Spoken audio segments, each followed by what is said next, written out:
Hello students, पहल academy में आपका स्वागत है। जो अपनी प्रीवियस ईयर क्वेश्चंस की जो सीरीज चल रही थी उसमें आज 13वें दिन अपन लेके आए हैं इंडियन ज्योग्राफी के प्रीवियस ईयर के क्वेश्चन। भारतीय भूगोल का जो आपके सिलेबस में पार्ट है उससे रिलेटेड आपके क्वेश्चंस। तो इसी सीरीज में अपन शुरू करते हैं आज का पहला क्वेश्चन कि डोडा बेटा peak is situated in located in. तो देखो ये जो क्वेश्चन आपका RAS 2021 के प्रीलिम्स में पूछा हुआ क्वेश्चन है।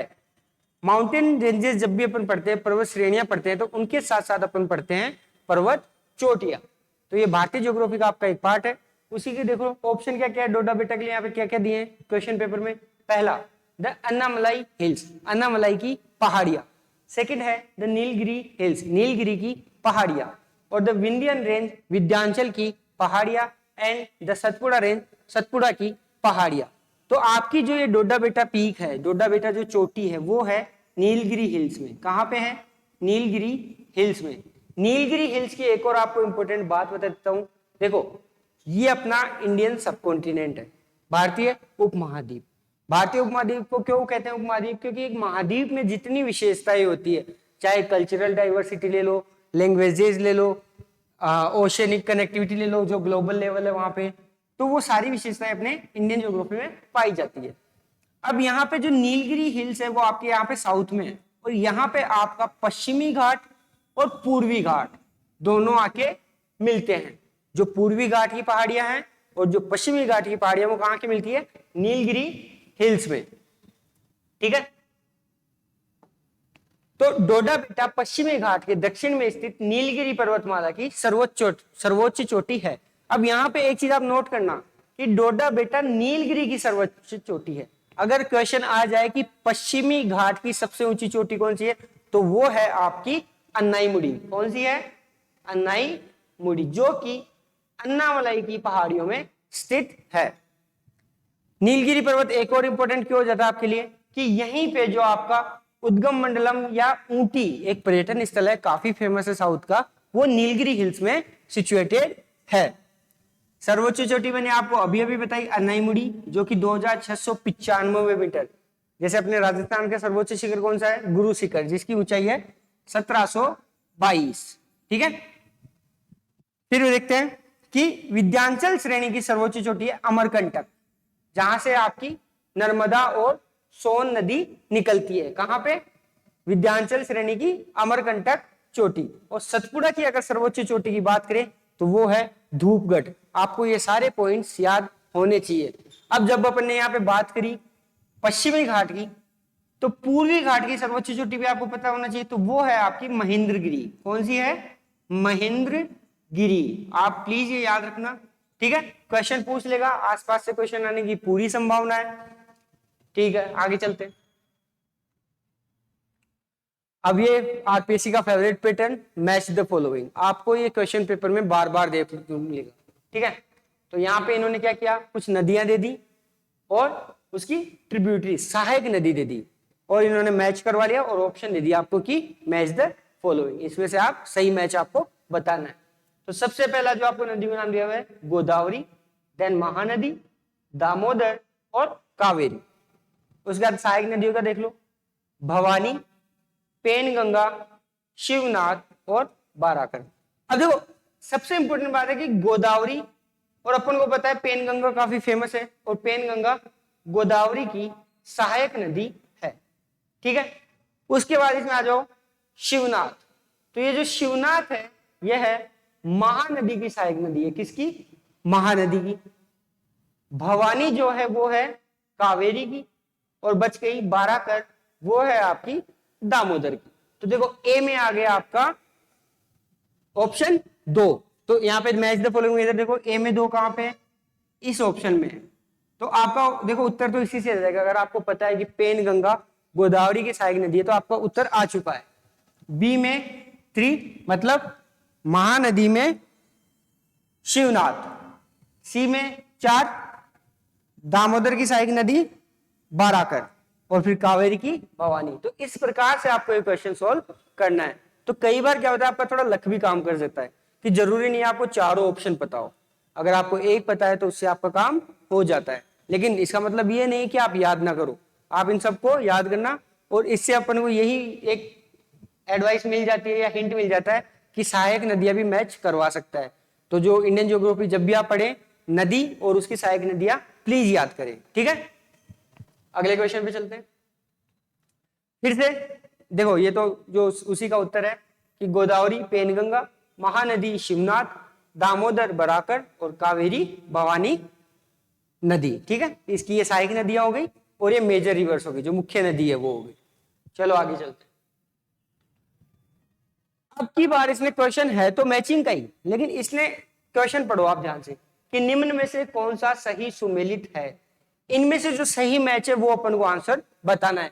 कई बार आप ध्यान रखना यहाँ पे नहीं है पूछ लेता है, तो क्वेश्चन पढ़ते वक्त ये जरूर ध्यान रखे कि वो सही सुमेलित पूछ रहा है या इनमें से कौन सा गलत है ये पूछ रहा है।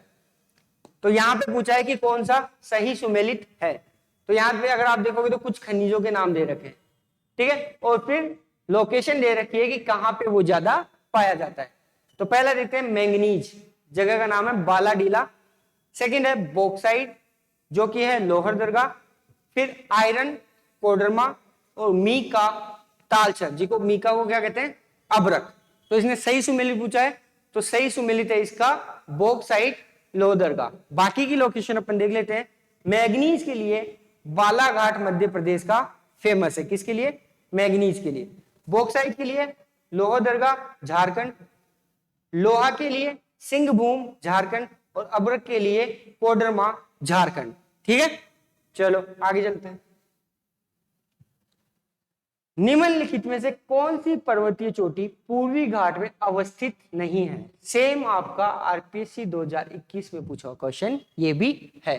कुछ पर्वत चोटियां दे दी आपको और पूछ लिया कि भाई इनमें से कौन सा जो आपका पूर्वी घाट है, इस तरफ है पूर्वी घाट, ठीक है, तो इनमें स्थित नहीं है। तो देखो यहां पे है, ऑप्शन है गलीकोंडा, फिर है सलहेर, फिर है सिंकरामगट्टा और फिर है माधुपुला कोंडा। तो अभी अपन ने जो देखी थी ना अन्नामलाई और नीलगिरी वाली पहाड़ियां, ठीक है, वहीं पे कार्डामोम पहाड़ियां भी है। तो ये सारी पश्चिमी घाट में, तो ये पूछ रहा है इनमें से कौन सी चोटी यहाँ पे नहीं है। तो इसकी एक खास बात है, यहाँ पे देखो, पहले ऑप्शन देख लेते हैं, क्वेश्चन देख लेते हैं। इसका सही उत्तर हो जाएगा सलहेर, क्योंकि ये आपकी महाराष्ट्र में है। कहां पे है, महाराष्ट्र में। कहां पे है, महाराष्ट्र। महाराष्ट्र थोड़ा ऊपर रह जाता है यहाँ पे, ठीक है। सलहेर चोटी भारत के महाराष्ट्र के नासिक जिले में है, जो कि पश्चिमी पर्वतमाला में स्थित है। तो देखो फिर से क्वेश्चन ध्यान से देखो, इसने पूछा गया था पूर्वी घाट में नहीं है, तो पूर्वी घाट तो यहाँ पे है ना, ठीक है, और महाराष्ट्र कहां पे है, यहाँ पे, जो कि किसका हिस्सा है, पश्चिमी घाट का। तो यही मैं कह रहा हूं आपको, क्वेश्चन बहुत ध्यान से पढ़ना आप, ठीक है। तो सलहेर कहां पे, महाराष्ट्र में। बात करें अगर अपन पूर्वी घाट की, तो उसकी सबसे ऊंची चोटी अभी थोड़ी देर पहले मैंने आपको बताई थी, वो थी महेंद्रगिरी। कौन सी थी, महेंद्रगिरी। तो पूर्वी घाट का विस्तार लगभग 1300 किलोमीटर लंबाई में भारत के पूर्वी तटों के सहारे महानदी से लेके नीलगिरी पहाड़ियों तक है। तो देखो यहाँ पे बात आ गई ना, नीलगिरी पहाड़ी। थोड़ी देर पहले मैंने बताया था कि पूर्वी घाट और पश्चिमी घाट कहां पे मिलता है आपका, नीलगिरी की पहाड़ियों पे, ठीक है, ओके। चलो अगले क्वेश्चन पे चलते हैं। फिर से क्वेश्चन पढ़ो, कौन सा सुमेलित नहीं है। तो अगेन एज आई सेड, अभी अभी मैंने बताया कि कई बार पूछता है कौन सा सही सुमेलित है, कई बार आपसे पूछेगा कौन सा सही सुमेलित नहीं है। तो अपन को क्या करना है, क्वेश्चन ध्यान से पढ़ना है। कोशिश करना कि आप एक बार नहीं 2 बार क्वेश्चन पढ़ो, और 2 बार नहीं तो 3 बार, लेकिन कोशिश करना कि पहले क्वेश्चन को समझो ऑप्शन पे जाने से पहले। कई बार अपन क्या करते हैं, क्वेश्चन पढ़ा सीधा ऑप्शन पे चले गए, जल्दबाजी में क्वेश्चन गलत हो जाता है। तो देखो इसने यहाँ पे क्या किया, जो स्थानांतरण कृषि है उसका नाम दे दिया, ठीक है, और राज्य का नाम दे दिया कि कौन से राज्य में स्थानांतरण कृषि को किस नाम से जाना जाता है। फर्स्ट ऑप्शन इसने दिया पोंडू, उसके लिए इसने दिया उड़ीसा। सेकंड ऑप्शन इसने दिया माशा, उसके लिए इसने दिया हिमाचल प्रदेश। तीसरा इसने दिया पोनम, उसके लिए दिया केरल, और फिर दिया झूम, जिसके लिए इसने ऑप्शन दिया असम। अब इसने पूछा क्या है कि सही सुमेलित नहीं है। तो देखो पोंडू उड़ीसा एकदम सही है, पोनम केरला एकदम सही है, झूम असम एकदम सही है। तो सही नहीं है तो वो कौन सा है इसमें, माशा। माशा जो है स्थानांतरित कृषि को कहते हैं मध्य प्रदेश में। और आपको चलो मैं लगे हाथ ये भी बता देता हूँ स्थानांतरित कृषि होती क्या है। इसको स्लैश एंड बर्न एग्रीकल्चर भी बोलते हैं। क्या बोलते हैं? स्लैश एंड बर्न, कि काटा और जलाया और फिर खेती करी। होता क्या है, जंगल का एक टुकड़ा होता है, वहां से जो ट्राइबल पीपल होते हैं वो जंगल के उसको साफ कर देते हैं, पेड़ों को कटाई कर देते हैं, फिर वो जो भूमि होती है वो उपजाऊ होती है, वहां पे वो 4-5 साल खेती करते हैं, और जब वो भूमि अनुपजाऊ हो जाती है या पैदावार बिल्कुल कम हो जाती है तो वो आगे बढ़ते हुए आगे वाले जंगल को साफ करके फिर वहां खेती करते हैं। इसको अपन कह देते हैं स्थानांतरित कृषि या स्लैश एंड बर्न एग्रीकल्चर। ठीक है, तो देखो माशा स्थानांतरण कृषि का संबंध मध्य प्रदेश से, जो माशा इसने ऑप्शन दिया है वो कहां से है? मध्य प्रदेश से। स्थानांतरण कृषि से आशय है कि कृषि भूमि पर एक फसल उगाकर उपज को प्राप्त कर उसे जलाकर छोड़ दिया जाता है एवं अगली उपज को उगाने के लिए किसी अन्य भूमि की तलाश की जाए। स्थानांतरण कृषि पूर्वोत्तर राज्य की विशेषता है, जो अपना ईस्टर्न पार्ट है इंडिया का, वहां पे बहुत ज्यादा होती है। ठीक है, राजस्थान में भी होती है, यहाँ पे इसको वालरा कहते हैं। क्या कहते हैं राजस्थान में? वालरा। इसे झूम कृषि के नाम से भी जाना जाता है। इसके अतिरिक्त अलग अलग जगह इसको अलग अलग नाम से जाना जाता है। देख लेते हैं क्या कहते हैं। उड़ीसा और आंध्र प्रदेश में इसको कहते हैं पोंडू, अभी अभी अपन ने देखा। मध्य प्रदेश में इसको कहते हैं माशा, केरला में पोनम और असम में झूम। ऐसा ही एक क्वेश्चन अपन ने किया था जब अपन वर्ल्ड ज्योग्राफी कर रहे थे, जब विश्व का भूगोल अपन प्रीवियस ईयर क्वेश्चन देखा, तो वर्ल्ड में भी इसको अलग अलग जगह अलग अलग नाम से जाना जाता है, तो वो भी आप तैयार करके जरूर जाएं। ठीक है, चलो अगेन मैच द फॉलोइंग वाला क्वेश्चन, कि निम्नलिखित में से कौन सा सुमेलित नहीं है। फिर से अपन को क्या देखना है कि इनमें से कौन सा सही सुमेलित नहीं है, इसलिए आपको पता होना चाहिए कि कौन सा दर्रा कहां स्थित है। तो दर्रा क्या होता है पहले तो मैं चलो ये बता देता हूं आपको। मान लो ये कोई माउंटेन रेंज है, ठीक है। अब इस पार से उस पार के लिए अपने पास जाने के लिए दो ऑप्शन है, या तो आप ऐसे घूम के चले जाओ, या पहाड़ी को काट के, जो इसका कोई छोटा हिस्सा हो जहां दूरी कम पड़े उसको काट के रास्ता बना लो। तो ये जो आवागमन के लिए पहाड़ी को काट के रास्ता बनाया जाता है उसको कह देते हैं अपन दर्रा। दर्रों का नाम दे रखा है, राज्य दे रखा है। तो शीप किला, इसके लिए इसने ऑप्शन दे रखा है जम्मू कश्मीर। क्वेश्चन फिर से पढ़ो, गलत चेक करना है अपन कि कौन सा सही सुमेलित नहीं है। देन जेलेपला सिक्किम, बोमडिला अरुणाचल प्रदेश और माना और नीतीला उत्तराखंड। इसमें जो ये लास्ट शब्द है ना, इसका मतलब ही दर्रा है। क्या मतलब है इसका? दर्रा, पास। ओके ठीक है, चलो क्वेश्चन पे आते हैं वापस। शीप किला जम्मू और कश्मीर गलत है। जेलेपला सिक्किम बिल्कुल सही, बोमडिला अरुणाचल प्रदेश बिल्कुल सही, माना और नीति उत्तराखंड बिल्कुल सही। क्वेश्चन की डिमांड थी, गलत पूछा था, जो सही सुमेलित नहीं है, इसलिए अपना आंसर हो जाएगा आंसर ए, ऑप्शन ए। ठीक है, शीप किला जो है आपके हिमाचल प्रदेश में, कहां पे? हिमाचल प्रदेश में स्थित एक दर्रा है। ओके ठीक है, चलो आगे चलते हैं, देख लेते हैं। शीप किला हिमाचल प्रदेश, जेलेपला सिक्किम, बोमडिला अरुणाचल और माना और नीति उत्तराखंड। अब की बार क्वेश्चन थोड़ा अलग आया है। इस बार आपको थोड़ा सा माइंड लगाना है और एनालिटिकल अप्रोच का यूज करते हुए क्वेश्चन का आंसर देना है। तो क्वेश्चन है आपके सामने, यहां पे आपको दे दिया एक स्टेटमेंट, कथन, कोई बात कह दी और फिर दे दिया कारण। ठीक है, कि भाई इसका ये कारण हो सकता है।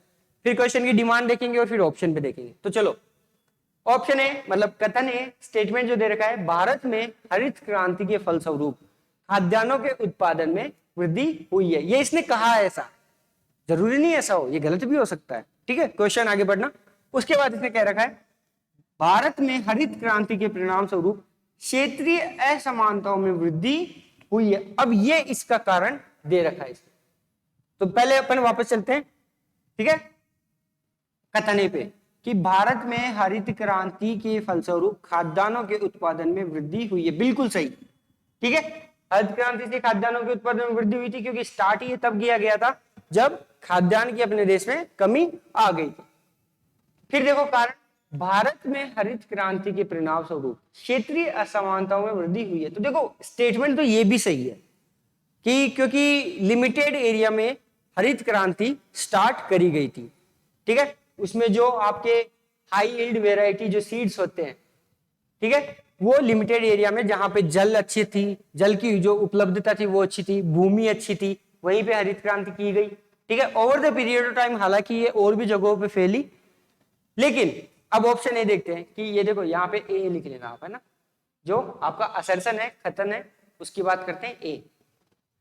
ए और आर दोनों सही है और आर ए की सही व्याख्या करता है। ऑप्शन दे रखा आपको, ऑप्शन बी पे आओ। ए और आर दोनों सही है परंतु आर ए की सही व्याख्या नहीं करता है। ऑप्शन सी, ए सही है परंतु आर गलत है। ऑप्शन डी, ए गलत है परंतु आर सही है। तो देखो ये तो गलत हो गया, क्योंकि मैंने अभी बता दिया, चीज बातें तो दोनों सही कही है इन्होंने। ठीक है, बात कहां आके फंसता है पेज आपका, कि देखो कि यह इसकी सही व्याख्या करता है, जबकि ऐसा नहीं है। यहां पे उल्टा कर दिया इसने स्टेटमेंट को, कि भारत में हरित क्रांति के फलस्वरूप क्षेत्रीय असमानता में वृद्धि हुई है, लेकिन ये खाद्यान्न के उत्पादन में वृद्धि का ये कारण थोड़े है।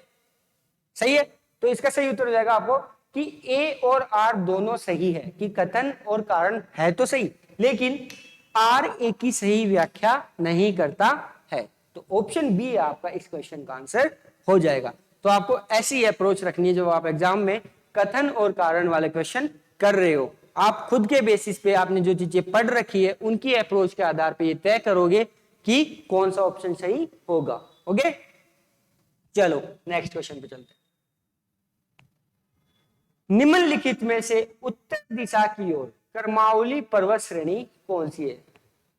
मैं फिर से रिपीट करूंगा, क्वेश्चन को समझो। अब इसने क्या कहा है कि उत्तर दिशा की ओर, कहने का मतलब कहां से?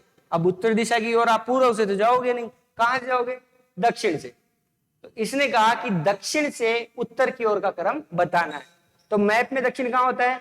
नीचे। उत्तर कहां होता है? ऊपर। तो आपको भारत के नक्शे में नीचे से ऊपर की ओर इन पर्वत श्रेणियों का क्रम बताना है। ऑप्शन देख लेते हैं। जांस्कर रेंज, पीर पंजाल, लद्दाख, काराकोरम। तो एक चीज तो पता चल गई कि ये हिमालयन पर्वत श्रेणियां है। ठीक है, अगर आपने भारत का भूगोल पढ़ा है, इंडियन ज्योग्राफी पढ़ी है, तो यू शुड नो कि ये सारी हिमालयन जो माउंटेन रेंजेस है उनका हिस्सा है। ऑप्शन बी देखते हैं आपको, पीर पंजाल, जांस्कर, लद्दाख और काराकोरम। कहने का मतलब है भाई ऑप्शन क्या कह रहा है कि पीर पंजाल दक्षिण में है और काराकोरम सबसे उत्तर में है। ठीक है, ऑप्शन सी देख लेते हैं, काराकोरम, लद्दाख, जांस्कर और पीर पंजाल। ऑप्शन डी, पीर पंजाल, लद्दाख, जांस्कर और काराकोरम। तो ये क्वेश्चन मैं आपको सीधा इसका उत्तर बता देता हूं, समझा देता हूं। कहने का मतलब है, देखो जो हिमालयन रेंज है वो आपके भारत के नक्शे में इस तरीके से, यहां से जो आपका नॉर्थ वेस्ट है और ये आपका ईस्ट हो गया, ये हो गया आपका साउथ। तो नॉर्थ वेस्ट से किस तरफ फैली हुई है? नॉर्थ ईस्ट तक। ठीक है, आप ये विस्तार देखना, बिल्कुल वापस से मैं मार्क कर रहा हूं, अच्छे से देखो। ये आपकी फैली हुई है हिमालयन रेंज। अब इसमें छोटी छोटी अलग अलग पर्वत श्रेणियां है। ठीक है, इतनी भी छोटी नहीं है, बड़ी है। तो यहां पे जो आपकी नदर्न मोस्ट, जो कुल्लुल के ठीक, कुल्लुल एक पर्वत श्रृंखला है लद्दाख के ऊपर की तरफ, उसके ठीक नीचे जो आती है वो आती है आपकी काराकोरम। यहाँ पे ये आपकी पामीर का पठार और पामीर की नोट है। ठीक है, जहां हिंदू कुश और कुल्लुल जो पर्वत श्रेणी है वो मिलती है। कहां मिलती है वो? पामीर की नोट पे, और इधर से अपनी हिमालय जाती है। तो तीन पर्वत श्रेणियां पामीर की जो गांठ है, पामीर नोट है, वहां मिलती है। कौन कौन सी? कुल्लुल, उधर से हिंदू कुश और इधर से हिमालय। चलो ये चीज तो कंसेप्ट क्लियर आपका। अब देख लेते हैं जो क्वेश्चन था। नदर्न मोस्ट आ गई आपकी काराकोरम, फिर लद्दाख, फिर जांस्कर, फिर आपकी आती है पीर पांजाल और फिर आती है आपकी धौलागिरी। कौन सी? धौलागिरी।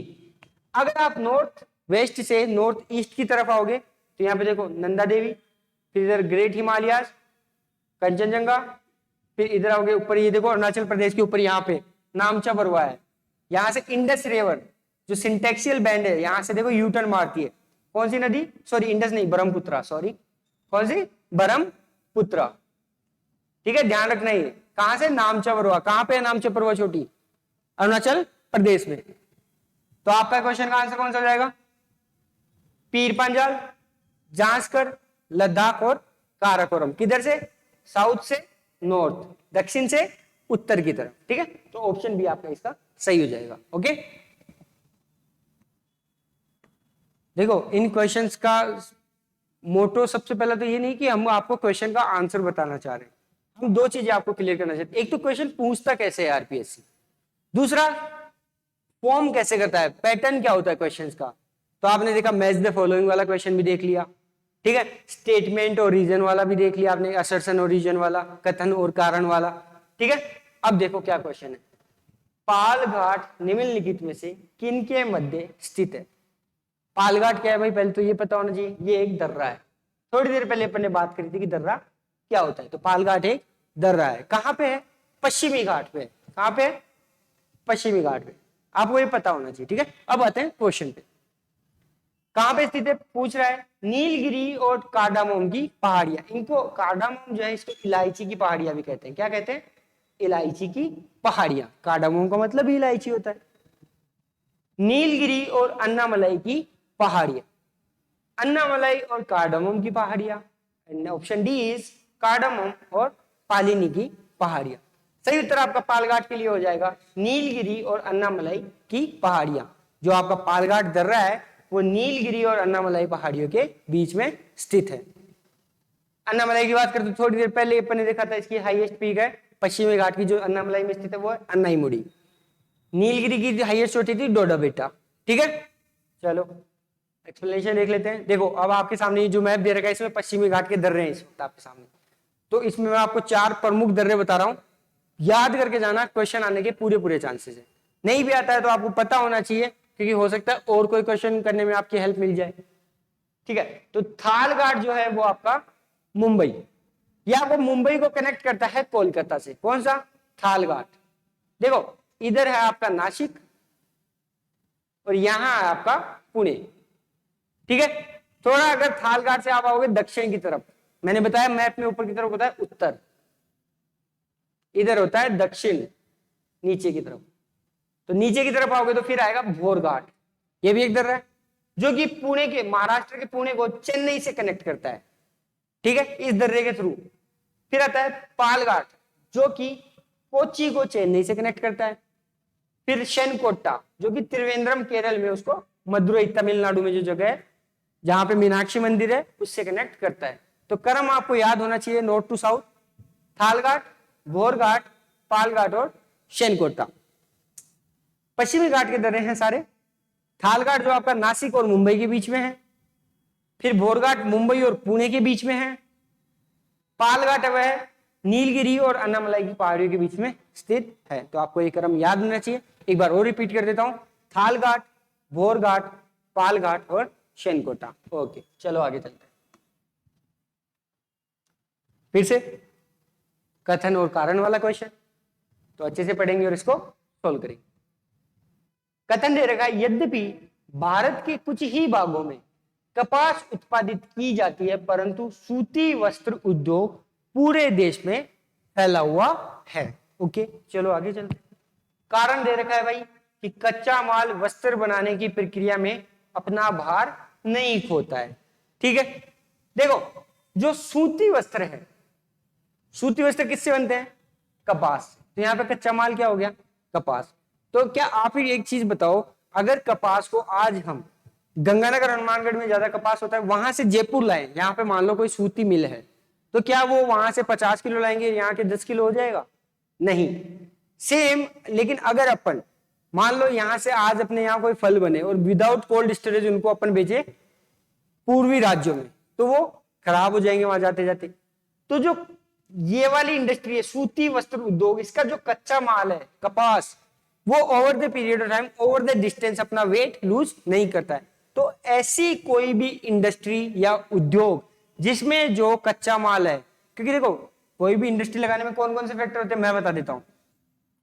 कच्चे माल की उपलब्धता होनी चाहिए, ठीक है, कि एक उद्योग को लगाने के लिए जरूरी चीजें देख रहे हैं।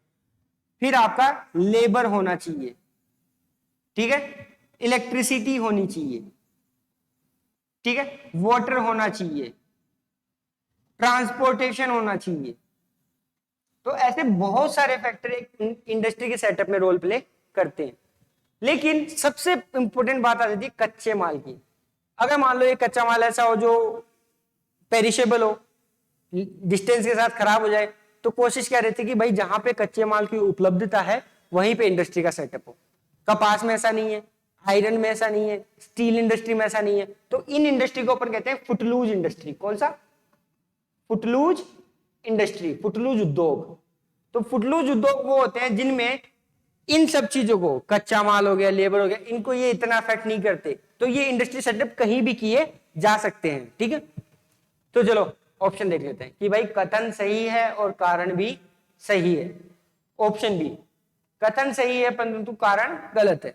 ऑप्शन सी, कथन गलत है परंतु कारण सही है। और ऑप्शन डी, कथन और कारण दोनों ही गलत है। लेकिन यहाँ पे आपका कथन भी सही है और कारण भी सही है, क्योंकि कपास जो है वो आपका अपना भार नहीं खोएगा। जब उसको एक जगह से दूसरी जगह पर ट्रांसपोर्ट करेंगे तो उसका भार वैसे का वैसे रहेगा।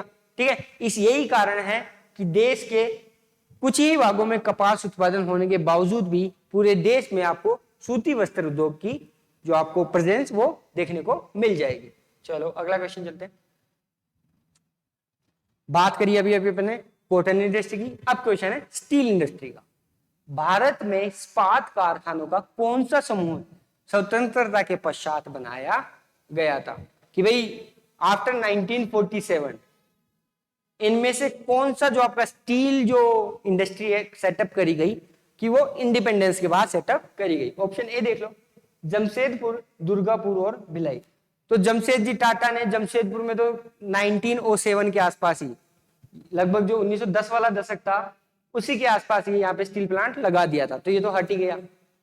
फिर आ जाओ भिलाई, दुर्गापुर और भद्रावती। ऑप्शन सी, भिलाई, दुर्गापुर और राउरकेला।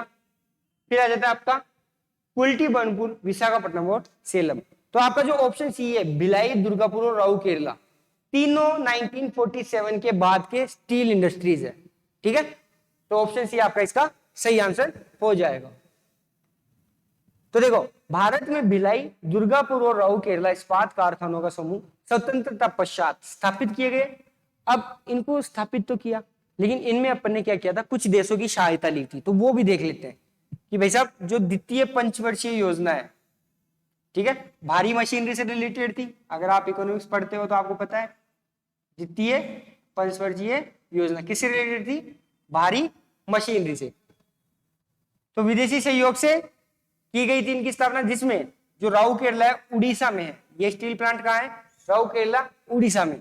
किसके सहयोग से? जर्मनी। याद होना चाहिए, मैं फिर से रिपीट करता हूं, हो सकता है आपको वो ऐसे पूछ ले कि इधर आपको स्टील प्लांट दे दे और इधर जो जिस कंट्री का सहयोग लिया वो दे दे, तो आपको पता होना चाहिए। तो राउरकेला उड़ीसा, जर्मनी। फिर आ जाता है आपका दुर्गापुर जो कि पश्चिम बंगाल में, ग्रेट ब्रिटेन के सहयोग से। और भिलाई जो कि छत्तीसगढ़ में है, सोवियत संघ, रूस, यूएसएसआर उस वक्त हुआ करता था, उसकी सहायता से इसकी स्थापना की गई। हो गया क्वेश्चन सोल्व। एक्स्ट्रा जानकारी भी अपन ने देख ली इससे रिलेटेड। आगे चलते चलो, आज के आपके इंडियन ज्योग्राफी के क्वेश्चन कंप्लीट हुए। अगली सीरीज में फिर से अपन इंडियन ज्योग्राफी के और जो प्रीवियस ईयर के क्वेश्चन है और फिर जो संभावित क्वेश्चन है वो लेके आएंगे। तो ऑल द बेस्ट। उम्मीद करता हूं आपकी प्रिपरेशन अच्छी चल रही है और पहल एकेडमी आपका इसमें बराबर सहयोग करती रहेगी। हम ऐसे ही वीडियोस आपके लिए लाते रहेंगे, but you make sure that you share it with your family and friends who need this. Okay, thank you. Like, share and subscribe. Thank you.